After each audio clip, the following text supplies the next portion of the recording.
అణగారిన వర్గాల అభ్యున్నతి కోసం తమ జీవితాన్ని అంకితం చేసిన మహనీయుడు బాబూజీగా కీర్తించబడిన మహానాయకుడు మాజీ దేశ ఉప ప్రధాని బాబు జగజ్జీవన్ రామ్ అని Kakinada urban development authority chairman Kakinada జిల్లా జనసేన పార్టీ అధ్యక్షులు తుమ్మల రామస్వామి నాయుడు అన్నారు. పెద్దాపురం మండలం పొలిమేరు గ్రామంలో బాబు జగజ్జీవన్ రావు 117వ జయంతి వేడుకల్లో పాల్గొన్నారు. ముందుగా బాబు జగజ్జీవన్ రావు విగ్రహానికి పూలమాలలు వేసి మాట్లాడుతూ స్వాతంత్ర సమరయోధుల్లో మొట్టమొదటి పోరాట యోధుడు బాబు జగజ్జీవన్ రావు అని, ఆ మహనీయుని జయంతి చేసుకోవడం చాలా ఆనందంగా ఉందని తెలిపారు. బడుగు బలహీన వర్గాలకు అణగారిన వర్గానికి అండగా ఉండి నేడు వాళ్ళందరినీ 10 మందిలో తిరిగి అర్హత తెచ్చిన మహనీయుడు బాబు జగజ్జీవన్ రావు అని తెలిపారు. ఈ సందర్భంగా బాబు జగజ్జీవన్ రావు దేశానికి చేసిన సేవలను కొనియాడారు. ఈ కార్యక్రమంలో జనసేన పార్టీ జిల్లా కార్యదర్శి పిట్టా జానకి రామారావు, పులిమేరు జనసేన నాయకులు, దుర్గాజీ ప్రజలు పాల్గొన్నారు.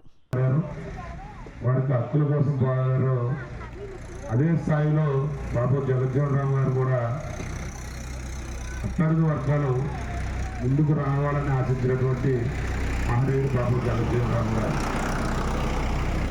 ప్రతి సంవత్సరం ఆయన యొక్క జయంతి కానీ వర్ధంతి కానీ ఇటువంటి మహానుభావుల యొక్క విగ్రహాలు పెట్టుకోవడానికి కారణం బాల్యతనం అంటే రేపు రాబోయే చిన్నపిల్లలకు కూడా మన రోజుల్లో కష్టపడి చదువుకుని తన కుటుంబానికి, తన కులానికి, తన పుట్టినటువంటి గ్రామానికి, అలాగే దేశానికి వచ్చినటువంటి పేరు గుర్తుండాలి.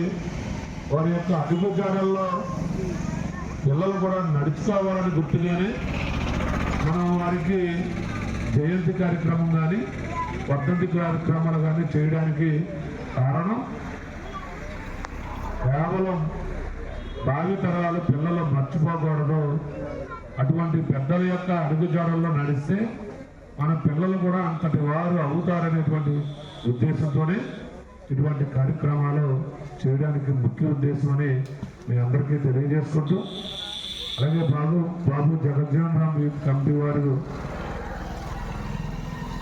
మరి ముఖ్యంగా మన పులిమేరు గ్రామానికి చెందినటువంటి ఆది ఆంధ్రాయపేటలో